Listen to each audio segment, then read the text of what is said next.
Well, then today finds me on the banks of Paint Creek here in Ross County, Ohio. And Paint Creek is a major tributary of the Scioto River, kind of being obscured by some of that bush honeysuckle that many of us nature lovers abhor.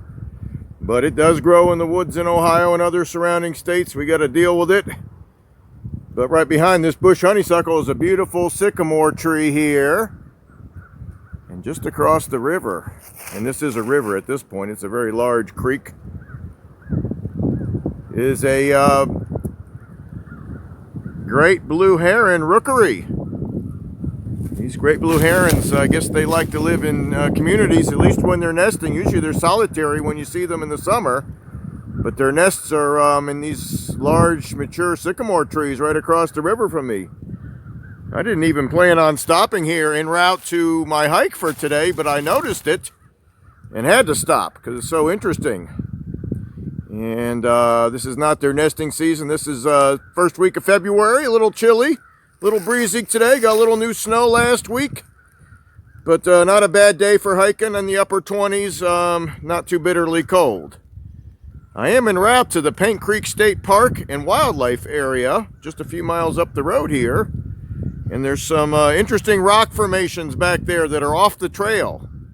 Require map and compass and bushwhacking and using old-fashioned navigation techniques and even GPS techniques if you use that type of navigation. So I'll be stopping there next and be looking for some interesting rock formations. There's supposed to be some natural arches back there off the trail. I've got the GPS coordinates for them, and I've got them located on the park map. We'll stop there next. And since this is an off-trail hike with no official pathway to get where we're going, I'm going to show you what I'm going to do here, folks, today. If you want to try to recreate my adventure, you're welcome to try.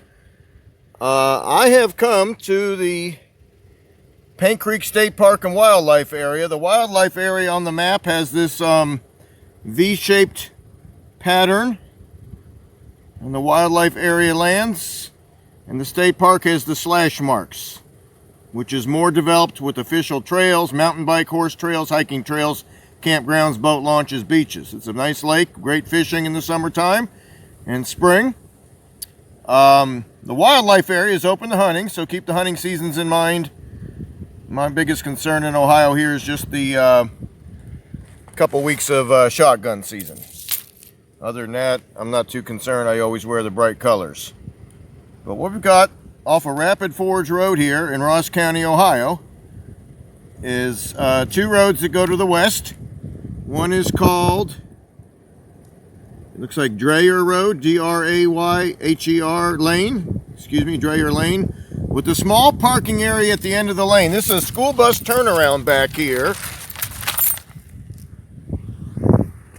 So I'm here on a weekday. I do not want to prevent the school buses from turning around. They have plowed this out for the buses. But right behind it, there's a gravel parking area that has not been plowed. I shoveled myself out a little spot here and can get out without getting stuck. Brought my rock salt with me just in case I need to create a little extra traction. So when you're doing these unofficial adventures, you kind of have to be prepared to take everything into your own hands.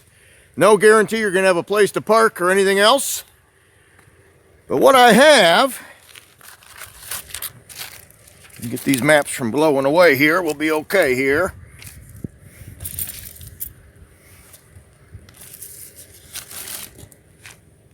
Is the location of where I'm parking right now at the south end of this area we're going to explore.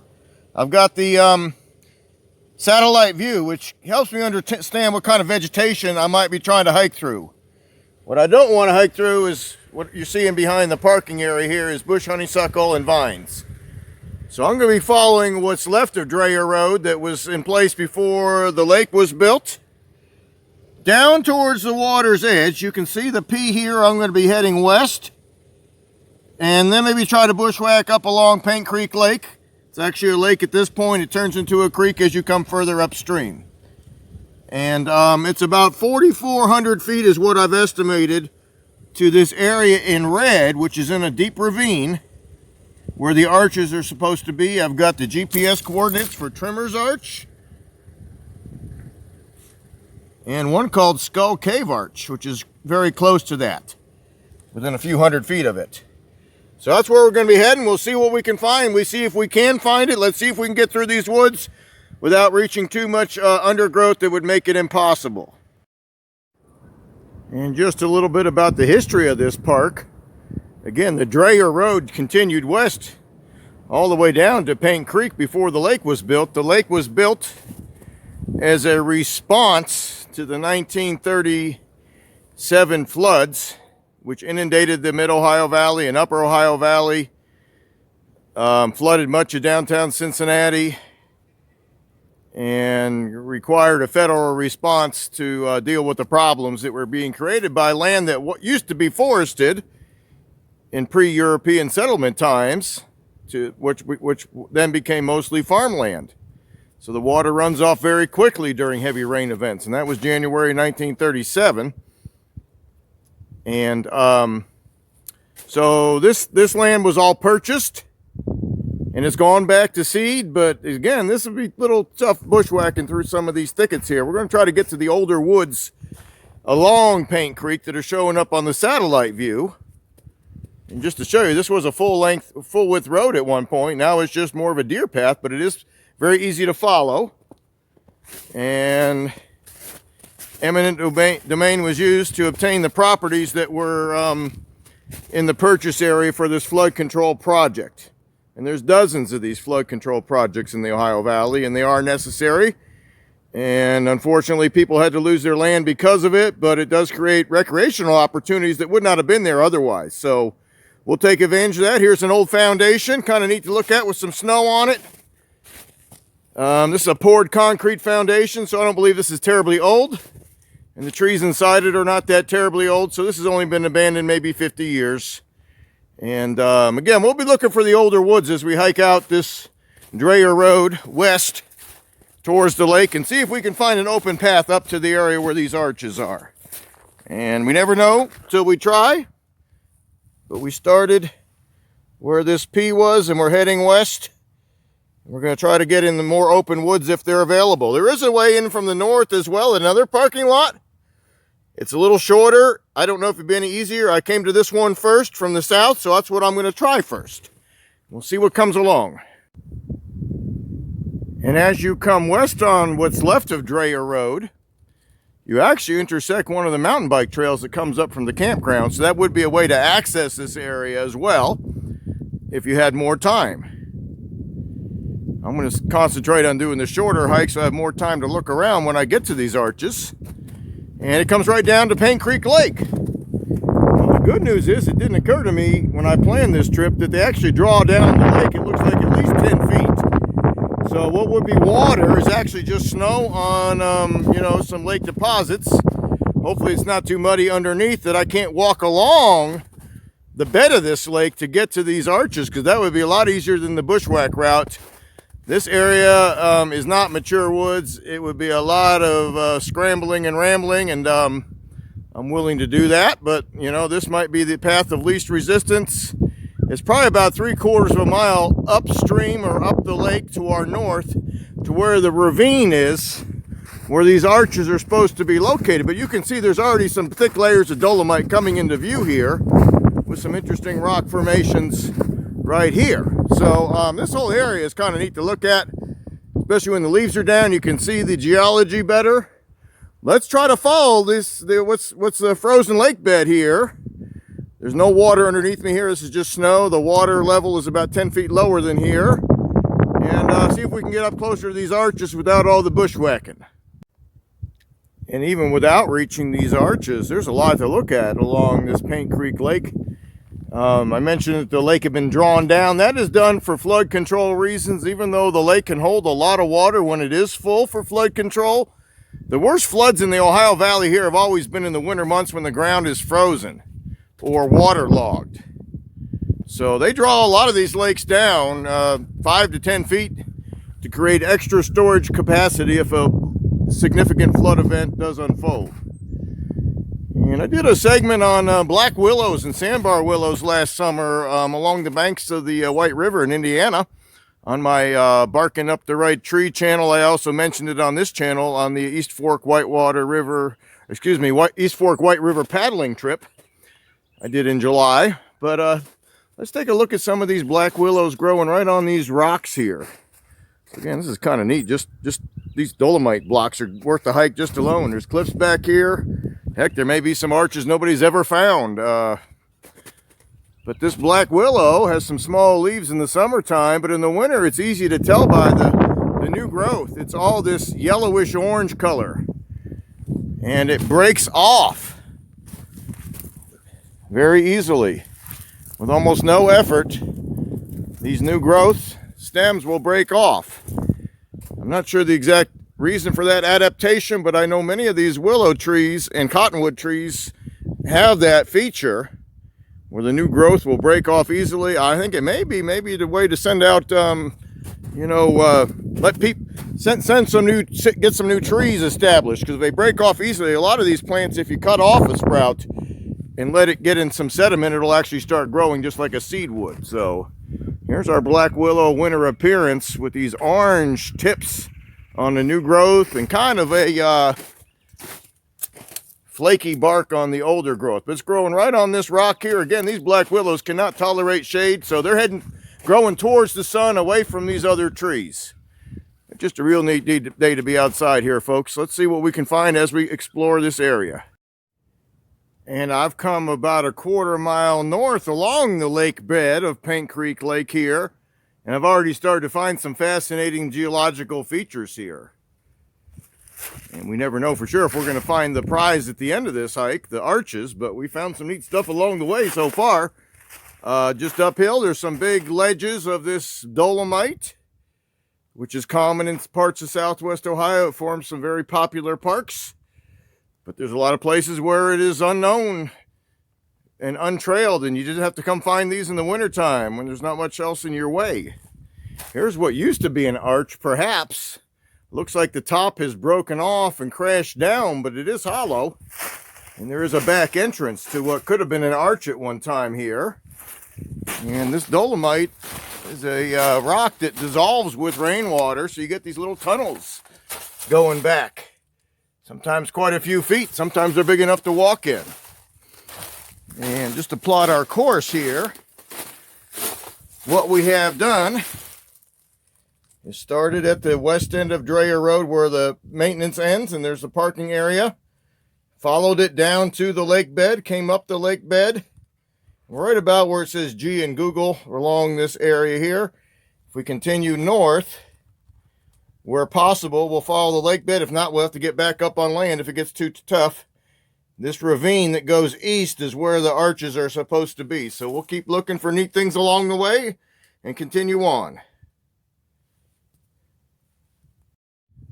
Well, following that lake bed worked for a while, but eventually the Paint Creek itself came very close to the bottom of these cliffs, and it would have been a little rocky to keep going. It wasn't underwater, but I decided to come up on this bluff. It's actually not too thick of woods up here, so we may just stay up here the rest of this hike. You know, this is a flood control lake, but I'm probably 30 feet above, 25, 30 feet above the normal level. There's a piece of styrofoam right here, with snow on top, and it's slowly decaying into these little chunks. Well, it didn't fly here unless it was from a tornado. It probably is evidence of how full this lake gets during heavy rain events. So these lakes impound tens of feet of water to prevent flooding in the downstream cities of Portsmouth, Cincinnati, and Louisville. That's what we got here. Let's keep going. We'll probably just stay on top of this bluff if it's not too thick of vegetation, and see if we can get up to that ravine with the arches. Okay. And if you've ever done orienteering, this is what you call good woods. There's several orienteering clubs in this part of the world and all over the world, really. Not sure if it's a popular sport with younger people, but I came of age when you needed to know how to use the map and compass if you wanted to go off trail. There was no GPS technology around. So good woods, we don't have to follow the lake bed anymore. It's back to being open again. It's not so rocky, but I'm going to stay up here as long as I can. This is actually pretty open woods here. And got just a little frozen waterfall here to look at with some big cliffs of that dolomite.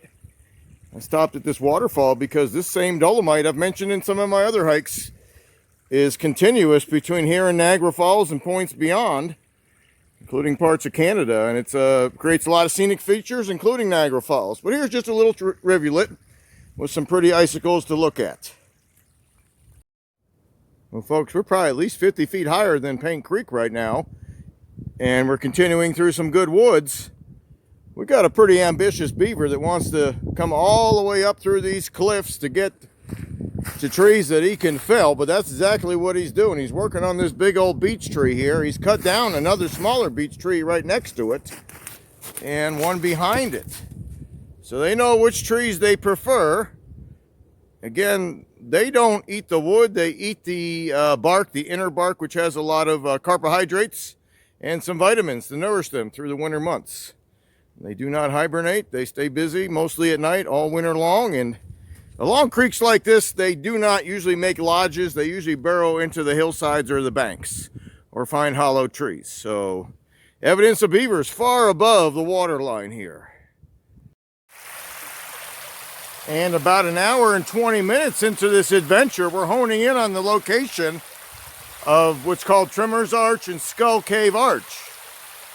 And we're walking on bedrock in this little unnamed stream that flows up towards these arches. According to the best estimates I can get from the publication that describes where these arches are, I'll show that in a few minutes here, the name of that publication put out by the Ohio Department of Natural Resources. According to their maps, there's going to be a fork in this stream, and the left-hand fork is where the arches are. But, you know, folks, you don't have to find these arches. There's some incredible rock formations back here, rivaling anything found at Fort Hill or Clifton Gorge or any of the other parks in southwest Ohio that have this same type of rock. Great to do in the winter time. I wouldn't recommend it during the growing season. This would be lots of poison ivy and ticks and God knows what else. So what we did, and this worked real well so far, was from the P there, went west on that gray line, which is the old Dreher Road, right down to the lake bed, came up, and right about where it says Google, it was too rocky and steep, so we came up on this bluff. And what's showing up as a light brown color is the treetops of larger trees on this satellite view, and that made for easy open woods hiking the rest of the way up. There were several ravines that I had to cross that, you know, you had to find your way down between the cliffs, but it was doable. And now we're in the main ravine that goes up towards this area in red, which is where the arches are supposed to be. I believe I'm right at this fork in the stream. I knew I was in the proper ravine when I saw the Paint Creek itself turn west from a northerly direction. So that abrupt left hook on the map would get you in the proper ravine to go looking for these arches. We'll continue on. And about less than 10 minutes up from that last video, I did take the left-hand fork. The stream valley itself gets so narrow, it's actually easier to come back up on a ridge through open woods here. This is very easy off-trail hiking through here if you don't mind some hills. And right where the stream forks again is our Trimmer's Arch. We're going to get a little closer in a minute, but you can see it. Looking across the valley at it. It's not a large arch, but it's interesting. But I'm telling you, some of the blocks of dolomite and cliffs along the way up here were just as interesting. So sometimes the prize is in the journey itself and not the final destination. And that's definitely the case on this hike. And the fact that I left footprints in the snow will make it easy for me to find my way back out. But the pathway of good woods along the Paint Creek Lake itself was obvious. And if you stay near the lake above the cliff line, you can easily find your way back without the assistance of snow cover. I believe the Skull Cave Arch might be right up the creek here on the left-hand fork above Trimmer's Arch. Let's go look at that and make our way back inside the arch. And we'll get back to the Trimmer's Arch in just a minute, but You kind of come down a little upstream from there. I am looking for the second arch, and we'll get back underneath that trimmer's arch. I haven't found it yet, but I have found some caves along here. And again, it's a fairly narrow stream. I've got on the proper footwear today. These are Timberline boots. Timberland boots. Timberland, I think Timberland is the brand, with mink oil, and they're keeping my feet dry. I'd recommend them if you don't mind the extra weight. I found most hiking boots after a year or two, they start to lose their seals and your feet get wet before the leather wears out. So I'm kind of used to the extra weight at this point. On a long hike, I notice it. This one isn't that many miles. An interesting little cave here. You could probably walk in there for a while. I'm not going to. We'll leave the bats alone this time of year. Just a really neat little ravine here. I'm sure there's all kinds of neat wildflowers here in the spring. Let's do a little more looking around, and then we'll look at the trimmer's arch. Well, just above that cave, what looked like it went into a hillside was actually the Skull Cave Arch. And I'm on top of that arch. And just on the other side is the other end of the arch. So it looks like a tunnel, but technically it's an arch because it has daylight on both ends. And the lighting is a little goofy here, but let's zoom in. There's a little waterfall with some icicles here that feeds into that tunnel, which is the Skull Cave Arch. So what we just looked at was the Skull Cave Arch. It's what they call a roof collapse arch. So what was once just a cave, the roof has collapsed on this side, and the stream has exposed it on the other side. So technically that's a long arch. More like a natural tunnel, in my opinion, but we'll call it an arch. And just over the hill here is the trimmer's arch. We're going to take a final look at that up close and then start heading back. And it's so peaceful, just the sound and the sight of falling water in these little ravines. And this is all state land. The state could have put trails back here. I'm kind of glad they didn't. This nose of dolomite you see right in front of us probably was an arch at one time because it's almost continuous to where I'm standing. And we're right on top of the trimmer's arch here. We're going to walk down the side here. And just to my left, or to my right here, is the creek where we found the Skull Cave Arch. None of these are more than 200 or 300 feet apart. If you can get in the right hollow off of Paint Creek Lake itself, or the Paint Creek, you could come by boat, you could come by foot. If you get in the proper hollow that comes to the east, where the lake and the creek make that abrupt west turn, you will end up here. Again, off season would be better. I think there would be nettles. I think there would be poison ivy and ticks. And probably harder to see these things in the summertime. But early spring, late fall, anytime in the winter, I think it would be a great time to come back here. This is the top of the trimmer's arch. We're going to walk right down. And this is, you know, there's hills back here. I'm using a collapsible hiking stick.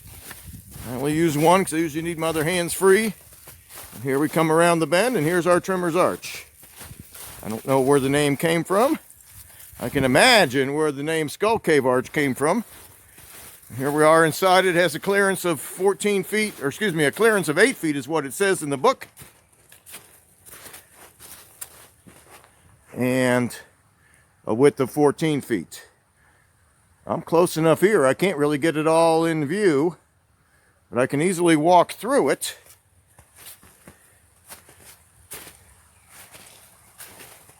And look at the inside. This is pretty weakly bonded rocks here, folks. It's no wonder that this became an arch, because what is underneath the roof of this arch is not well cemented at all. You can see how easily it is broke apart. And some of the layers of dolomite around here are not like that at all. They're very well bonded, and they break off in huge chunks the size of houses. So looks like somebody had a campfire under here. But boy, what a neat place just to come hang out for a few hours and find these unexplored areas. We'll do a recap of this hike in a few minutes on the way back, and I'll get out the literature that I used to find it. This is our trimmer's arch in Ross County, Ohio. And after about a 3-hour trip, we are back to the end of Dreyer Road here at the Paint Creek State Park and Wildlife area. And again, I parked just out of the way of the buses. but not so far back in the snow that I would have a hard time getting out. The snow wasn't terribly deep, but it only takes a little to get stuck sometimes. There is a large gravel parking lot here for the hunters during the snowless season. Let's review what we just did. I've approximated my course with this purple marker. Parking area at the west end of Dreher Road, which if you look at this state park map is on the east side of the park, between the town of Greenfield and US 50, which is that line on the bottom there, along Rapid Forge Road. I've got that highlighted in yellow. And the Dreher Road goes west, and the road officially ends at this turnaround here, but it did go right to the lake. When the lake wasn't there, it probably continued westward. So that was our path for about 10 minutes. I'm showing my course in the lake because I would have been in the lake during the summer, but it is drawn down. Went north about a quarter mile in the lake bed, which was solid footing, but when the lake is first drawn down in the fall, it may be pretty gushy and squishy. That's something to keep in mind if you decide to retrace my steps.